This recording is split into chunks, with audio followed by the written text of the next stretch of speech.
요한일서는 예수님을 믿는 성도들에게 보낸 편지입니다. 요한일서가 기록된 당시는 기독교가 극심한 박해를 받던 시절입니다. 당시 로마 도미티안 황제는 자신을 신으로 숭배하기도 강요했습니다. 그것을 거부한 교회와 기독교인들을 대대적으로 박해했습니다. 그럼에도 불구하고 끝까지 믿음을 지키고 순교한 성도들도 많았지만 비박과 환난을 견디지 못한 성도들 중에는 믿음을 저버리고 배교하는 사람들도 생겨나게 되었습니다. 외부적인 박해도 교회를 힘들게 했지만 내부적으로도 큰 어려움이 생겼습니다. 교묘하게 진리로 가장하여 교회에 들어온 영지주의 이단들이 믿음이 연약한 성도들을 미혹하고 넘어지게 만들었습니다. 예수님의 성육신을 부인하고 영은 선하고 육은 악하다고 하면서 이원론적 세계관을 가리키고 성도들로 하여금 거룩한 삶에서 벗어나게 만들었습니다. 교회가 안팎으로 어려움을 만나게 된 것입니다. 이러한 때 사도 요한은 성도들로 하여금 환난과 핍박을 이겨내고 그리고 이단도 분별하기 위해서는 분명한 구원의 확신을 가지게 하는 것이 시급하다고 생각하고 쓴 편지가 바로 요한 1서입니다. 구원의 확신이란 예수님을 믿는 우리 안에 영생이 있음을 분명히 알고 믿는 것을 말합니다. 구원의 확신이 뭐라고요? 예수님을 믿는 우리 안에 영원한 생명이 있음을 분명히 알고 그것을 믿는 것을 말합니다. 이 구원의 확신이 있으면 핍박과 환난이 와도 영원한 생명을 가지고 있기 때문에 이길 수 있고 이단들이 유혹해도 든든하게 서갈 수 있는 것입니다. 그래서 요한일서 5장 13절을 보면 이렇게 기록하고 있습니다. 내가 하나님의 아들의 이름을 믿는 너희에게 이것을 쓰는 것은 너희로 하여금 너희에게 영생이 있음을 알게 하려 함이라. 아멘. 오늘 이 시대를 살아가는 우리에게도 진짜 필요한 것이 구원의 확신입니다. 교회를 다니면서도 당신 구원받았습니까? 하고 물으면 몹시 당황스럽게 생각하고 우물쭈물하고 확실하게 분명하게 대답하지 못하시는 분이 계신다면 오늘 말씀을 통해서 분명한 구원의 확신, 영생의 확신을 가지시기를 바랍니다. 또 처음 예수님 믿을 때 가졌던 그 구원의 감격이 시간이 흐르면서 점점 약해지고 그리고 습관적으로 교회만 왔다 갔다 하는 신앙생활을 하고 있다고 생각하신다면 다시 구원의 감격이 회복되기를 원합니다. 그렇다면 어떻게 하면 분명한 구원의 확신을 가질 수 있을까요? 오늘 말씀에서 우리에게 그 방법을 말씀하십니다. 제 문제를 해결해야 한다는 것입니다. 제 문제를 해결해야 됩니다. 죄를 짓고도 제 문제를 해결하지 않고 그냥 놔두면 구원의 확신이 없어지거나 희미해집니다. 요한일서 전체를 읽어보면 이 죄 혹은 범죄라고 하는 단어가 무려 20번 이상 나와요. 20번 이상 나옵니다. 이렇게 요한일서를 기록하면서 요한이 죄 문제를 강조하는 이유가 무엇일까요? 구원의 확신을 가지기 위해서는 죄의 문제를 직시하고 그것을 성경적인 방법으로 해결하지 않으면 안 된다는 것을 강조하고 있는 것입니다. 우리가 살고 있는 이 시대를 포스트 모던 시대라고 이야기합니다. 이 포스트 모던 시대의 중요한 특징 가운데 하나가 죄를 더 이상 죄라고 이야기하지 말자는 것입니다. 왜 사람들이 듣기 싫어하고 사람들에게 부담을 주는 죄라고 하는 단어를 사용하느냐? 그래서 죄 대신에 상처라고 하는 말을 사용합니다. 죄 대신에 부적응이라고 하는 말을 사용합니다. 여러분, 죄를 죄라고 더 이상 이야기하지 않는다고 해서 죄가 없어지는 것입니까? 죄가 없어져 버립니까? 도리어 죄를 해결하지 않고 방치해 버리니 이렇게 어둠이 지배하는 세상이 되고 만 것입니다. 오늘 말씀은 우리에게 분명하게 죄는 죄다 그렇게 말씀하고 계십니다. 8절을 보시면 만일 우리가 죄가 없다고 말하면 스스로 속이고 또 진리가 우리 속에 있지 아니할 것이요. 10절에서는 만일 우리가 범죄하지 아니하였다 하면 하나님을 거짓말하는 이로 만드는 것이니 또한 그의 말씀이 우리 속에 있지 아니하니라. 그렇게 말씀하셨어요. 죄를 죄라고 인정하고 그리고 죄 문제를 해결해야 합니다. 죄는 시간이 지난다고 없어지는 거 아닙니다.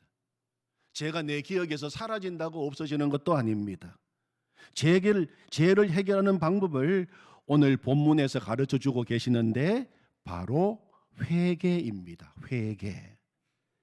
회개는 죄 문제를 해결하는 유일한 방법입니다. 9절을 보시겠습니다. 9절을 같이 한번 읽어볼까요? 만일 우리가 우리 죄를 자백하면 그는 미쁘시고 의로우사 우리 죄를 사하시며 우리를 모든 불의에서 깨끗하게 하실 것이요. 아멘. 만일 우리가 우리 죄를 자백하면 그는 미쁘시고 의로우사 우리 죄를 사하시며 우리를 모든 불의에서 깨끗하게 하실 것이요. 그렇게 말씀하셨습니다. 죄를 해결하는 방법은 우리의 죄를 자백하는 것입니다. 누구에게 자백합니까? 하나님께 자백하는 것입니다.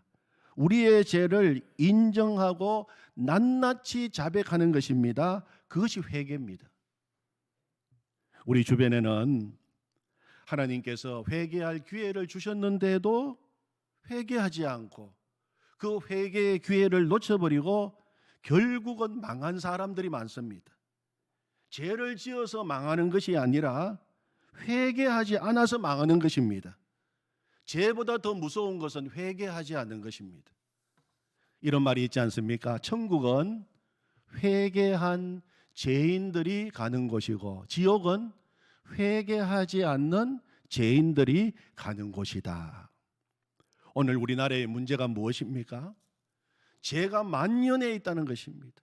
부정, 부패, 탐욕, 야욕, 불의, 거짓, 온갖 죄들이 넘쳐나고 있습니다.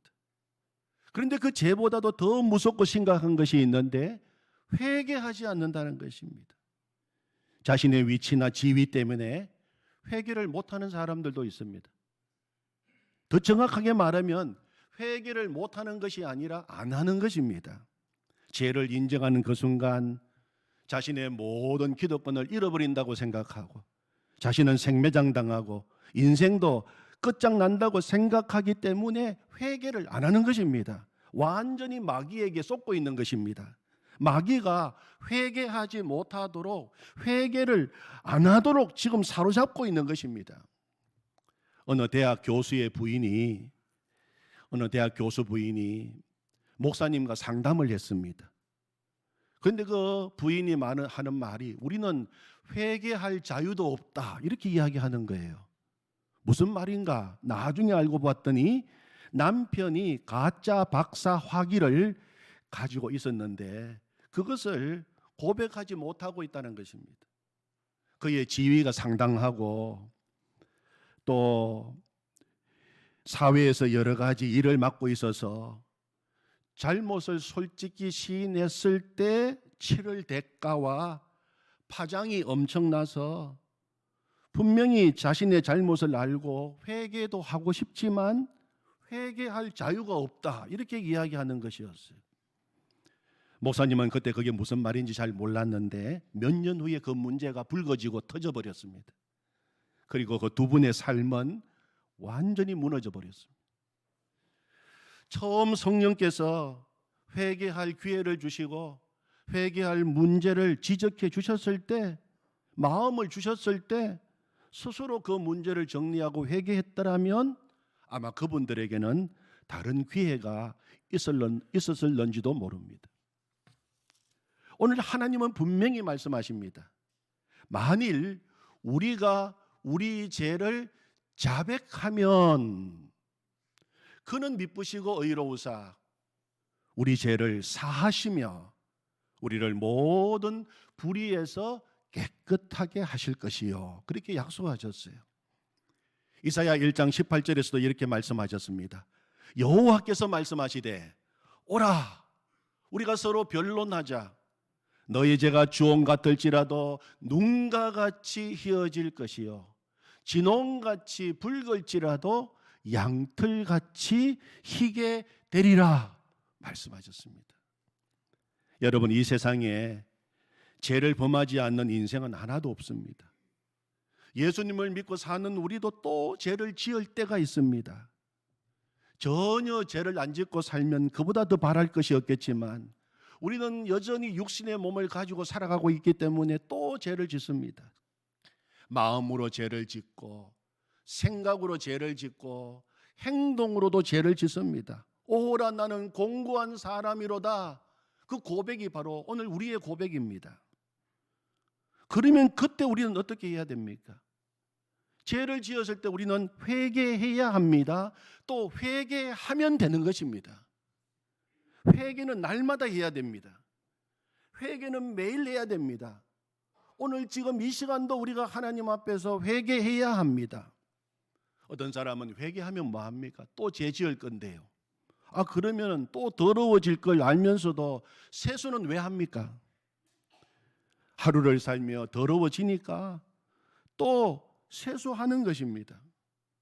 더러워지면 또 매일 씻으면 되는 것처럼 우리가 죄를 지었을 때 매일 회개해야 합니다. 여러분, 회개는 날 잡아서 하는 거 아닙니다. 날 잡아서 몰아서 한꺼번에 하는 거 아닙니다.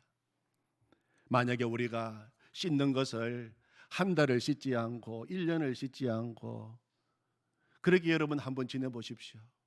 우리의 모습이 어떻게 변하겠습니까? 마찬가지로 회개도 매일 해야 돼요. 매일 해야 됩니다. 날마다 하는 것입니다.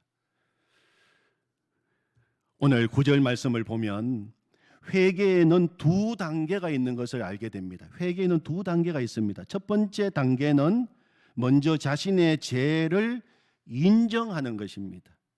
만일 우리의 죄를 자백하면, 그렇게 말씀하셨어요. 죄를 인정하고 자백하는 것이 회개의 시작입니다. 그리고 죄를 고백하셨다면 두 번째 단계가 무엇입니까? 9절 뒷부분을 읽어보면 만일 우리가 우리 죄를 자백하면 그 다음에 그는 미쁘시고, 다른 성경에서는 그는 신실하시고 의로우사 우리 죄를 사하시며 우리를 모든 불의에서 깨끗하게 하실 것이요, 용서하신다는 것입니다. 미쁘신 하나님, 신실하신 하나님, 용서하시는 하나님께서 우리를 용서하신다고 말씀하십니다. 그러므로 우리는 그 하나님께 용서를 구하면 되는 것입니다. 첫 번째는 죄를 인정하는 것입니다. 그리고 고백하는 것입니다. 두 번째는 하나님께 죄 용서를 구하는 것입니다. 그럴 때 우리 삶 속에 죄사함의 기쁨이 충만하게 임하게 되는 것입니다. 오늘 말씀처럼 9절 말씀처럼 회개하여 하나님의 용서를 받은 대표적인 사람이 누굽니까? 그 사람을 한번 이야기해 주십시오 한다면 우리는 다윗을 생각할 수 있습니다. 다윗의 인생 앞에 여러 가지를 붙일 수 있어요.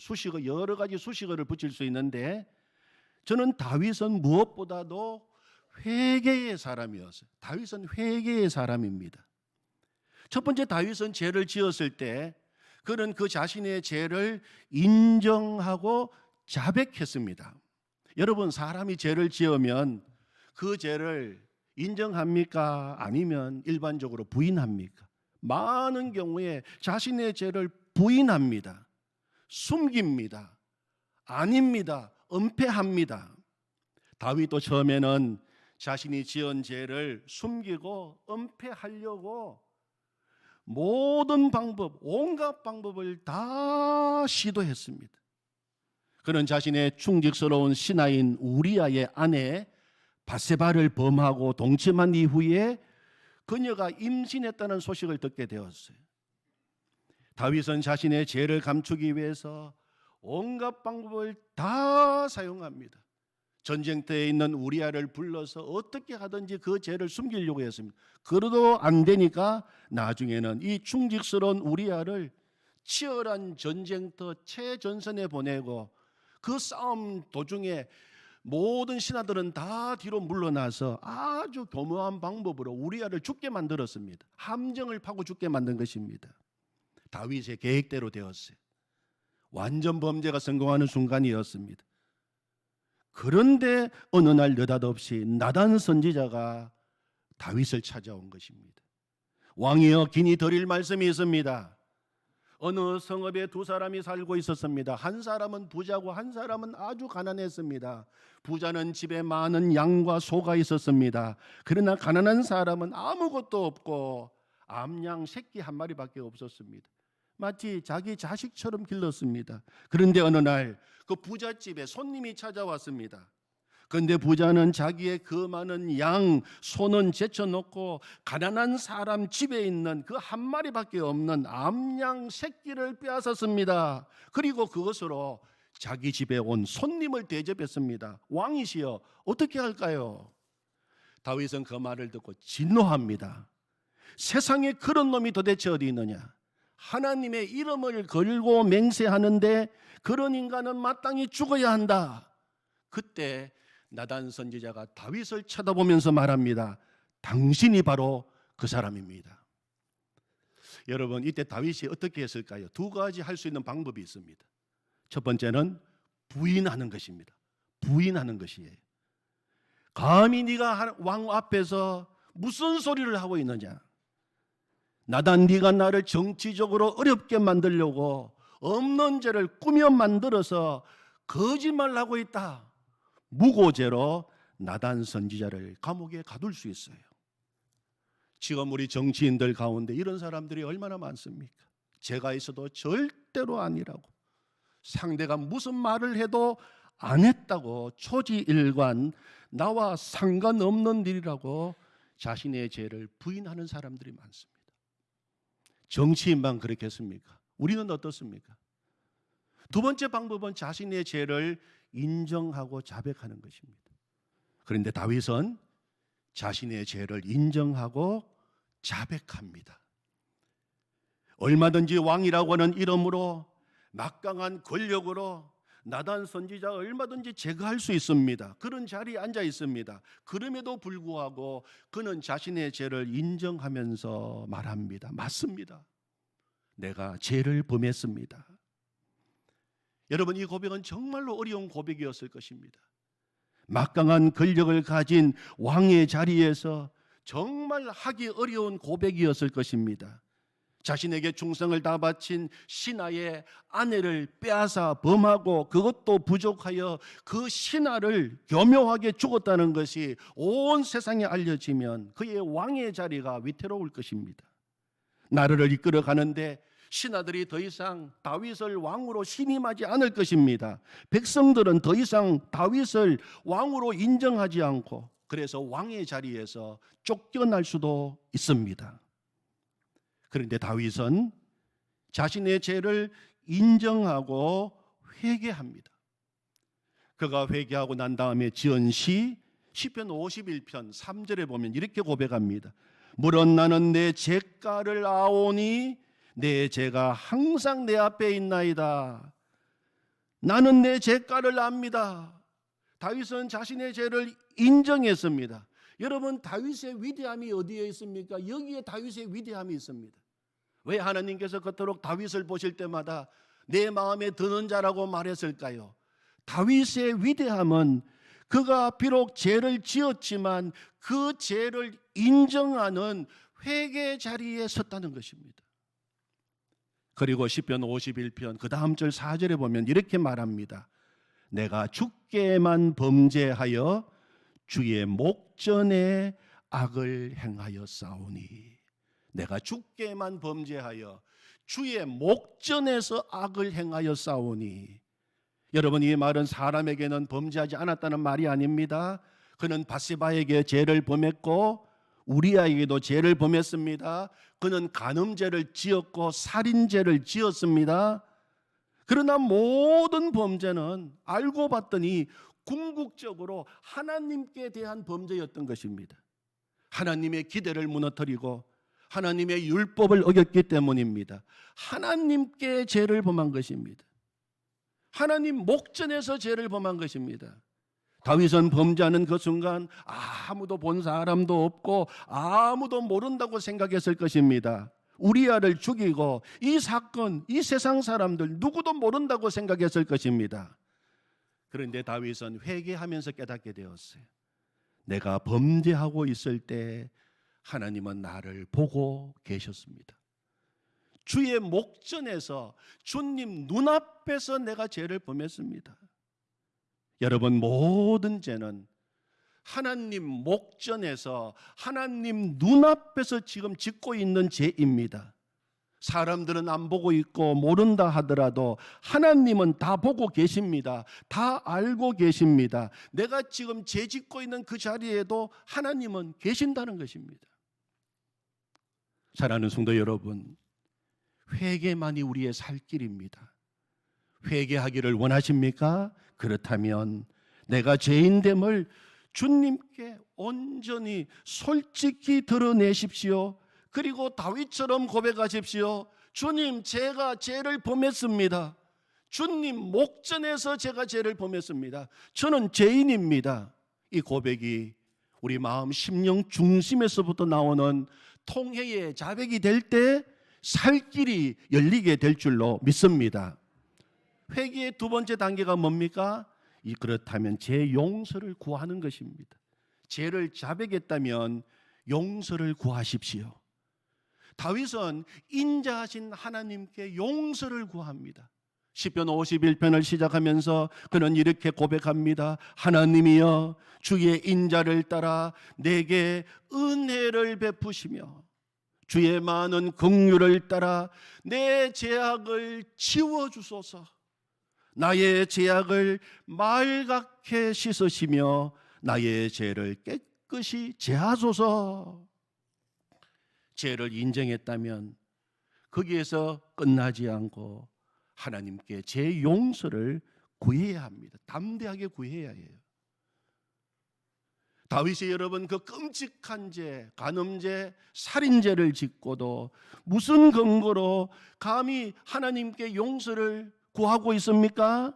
하나님이여, 주의 인자를 따라 내게 은혜를 베푸시며 주의 많은 긍휼을 따라 내 죄악을 지워주소서.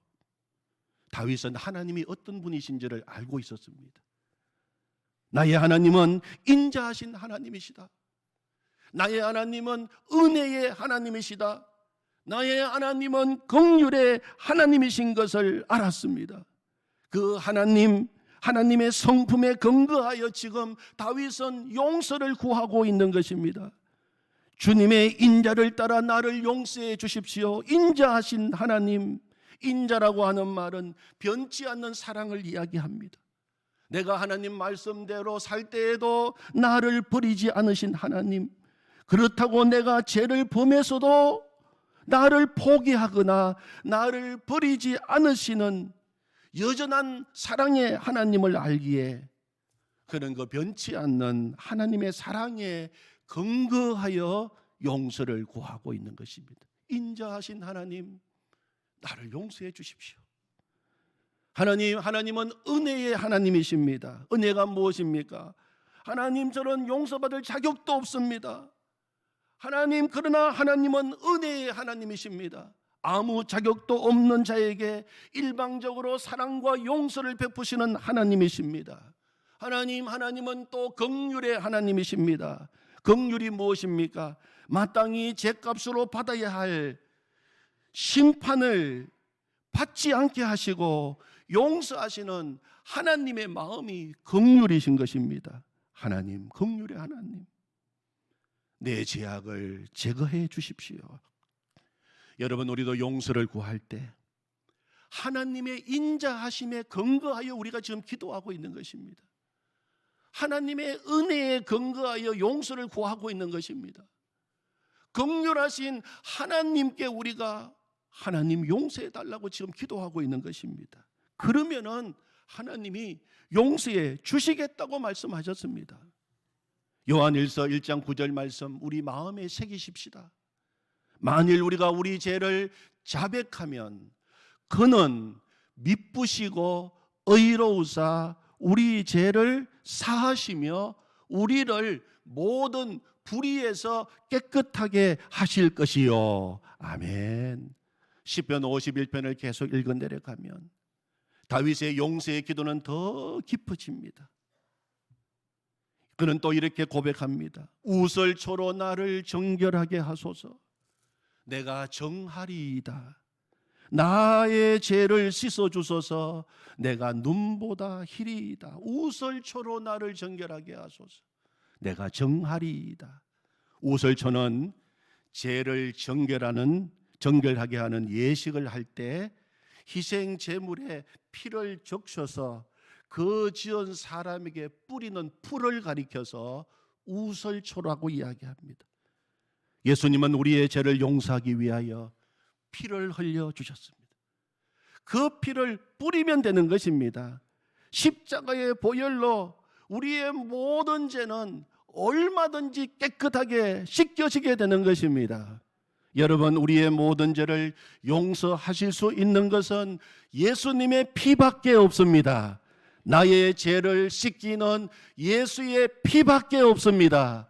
예수님 앞에 나오면 우리의 모든 죄를 예수님은 보혈로 씻겨주시겠다고 약속하셨습니다. 그래서 오늘 7절 말씀에 보면 예수의 피가 우리를 모든 죄에서 깨끗하게 하실 것이요. 아멘. 그러므로 여러분, 회개는 절대 고통스러운 것이 아닙니다. 회개는 놀라운 하나님의 축복입니다. 회개는 정말 기쁨입니다.